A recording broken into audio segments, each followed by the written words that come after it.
a lot of iPhone users have some common problem be facing, but I am not doing if be a phone screen as but any screen as especially and then say for the past 1 week in year phones common phone nipa be frame iPhone 13 Pro Max and iPhone 14. Now in them check kwan for fix this problem no simple e wo fie abra on for phone enkomo bia wan ka be no fie phone screen say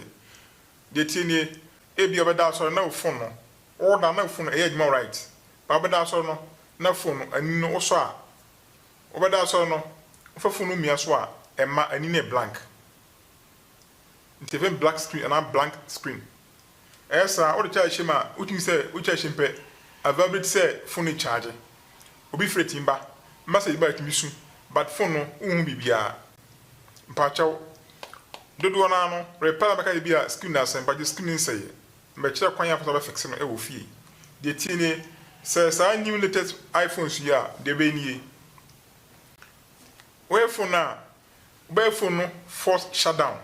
na force shutdown ba ya we su bi efen combination keys no volume up volume down and the power and the combination keys and the combination keys for latest phones na iPhones na ba no enti the band say one say your volume up volume down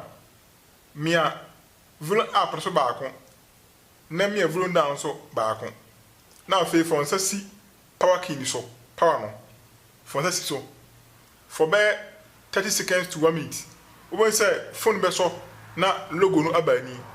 who logo ni pe use free power no so phone eba enti we no phones wa iPhones wa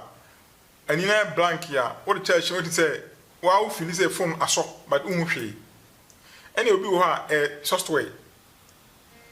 you do a software in the software now for that formula we enfa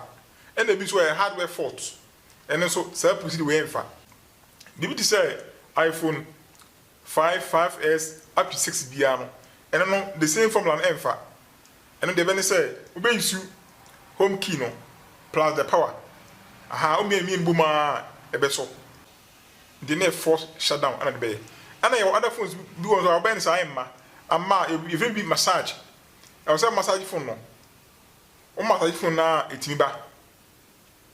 aha and obi so ha o massage style ma enti we say for example so see am say massage ni bia but a different form of massage o bo say ya and then so what is the screen no baby fa half aba half ma etimi lines in so many forms ebeba into different ways here you fa so a fix supplements but common one no we use combination keys no e dia no dodo na no e nefa in case onye the same problem na sa we dey fa now the comment about say we na dey fa na wa like video no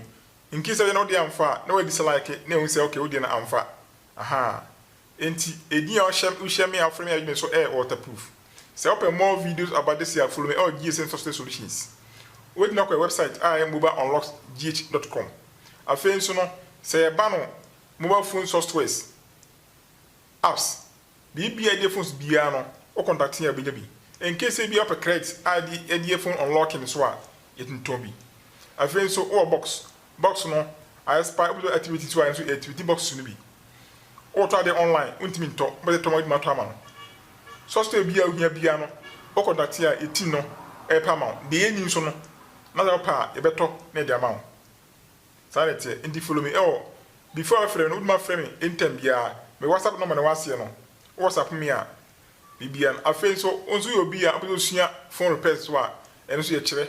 wi a ye ma all the necessary softwares abit ma issue na sanete bye bye e be shia bye.